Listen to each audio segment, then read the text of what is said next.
Bonjour à tous et bienvenue sur btp.tv. Comme vous voyez, le Topo Info se met aux couleurs de l'équipe de France durant toute la Coupe du Monde. Sans plus attendre, on passe au titre. La loi Elan a été adoptée au Parlement. Dans un même temps, Anne Hidalgo s'oppose à une des mesures de cette loi. Des pistes pour alléger la facture du Grand Paris Express. Et enfin, Eurovia s'exporte bien et remporte un contrat autoroutier en République tchèque. Ça y est, l'Assemblée nationale a adopté le projet de loi Elan. Avec 342 voix pour et 169 contre, il aura fallu 2 semaines de débat parlementaire, soit plus de 90 heures de discussion.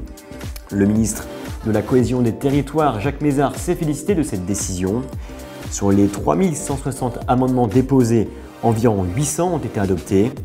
Les textes qui faisaient débat comme les grandes opérations d'urbanisme, la transformation de bureaux en logement, la réforme du logement social, les logements évolutifs ou encore le carnet numérique ont tous été adoptés. Tous les articles sont à retrouver sur le site du gouvernement. Loin de faire l'unanimité, des manifestations sont prévues dans les prochains jours. Et justement, Anne Hidalgo, la maire de Paris, s'oppose à un article de cette loi. Elle n'appliquera pas le texte sur le logement évolutif dans la ville. Il prévoit de faire passer de 100 à 10% le nombre de logements accessibles aux personnes handicapées. Pour les 90% restants, ces logements devront être évolutifs avec des cloisons amovibles par exemple. Anne Hidalgo veut maintenir le 100% accessible pour la construction de logements sociaux dans Paris. Elle a tenu à formaliser cela par un courrier adressé aux bailleurs sociaux. Pas sûr que cela plaise au gouvernement, affaire à suivre.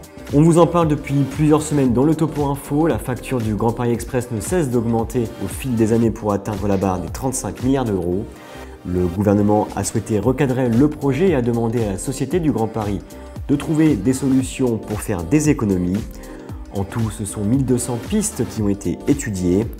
L'objectif est de réduire de 10% le coût total du futur métro parisien. Ces pistes visent aussi à pallier les plus ou moins 20% d'aléas prévus, selon le directeur de la SGP Thierry Daillard.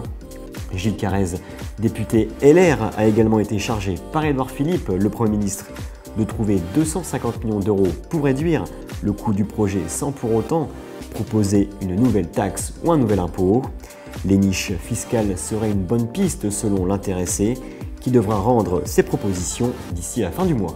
Eurovia, la filiale du groupe Vinci, s'exporte en Europe. En effet, elle vient de remporter la construction d'une autoroute en République tchèque.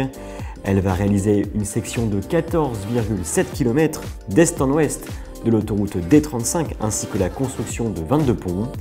Le contrat s'élève à 119 millions d'euros. Les travaux commenceront en août pour une durée totale de 56 mois.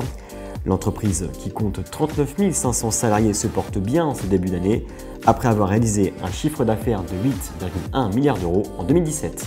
C'est tout pour cette semaine sur btp.tv. Prochain rendez-vous lundi 25 juin pour le 100e Topo Info. Donc restez bien connectés, on vous réserve plein de surprises. Bonne journée à tous.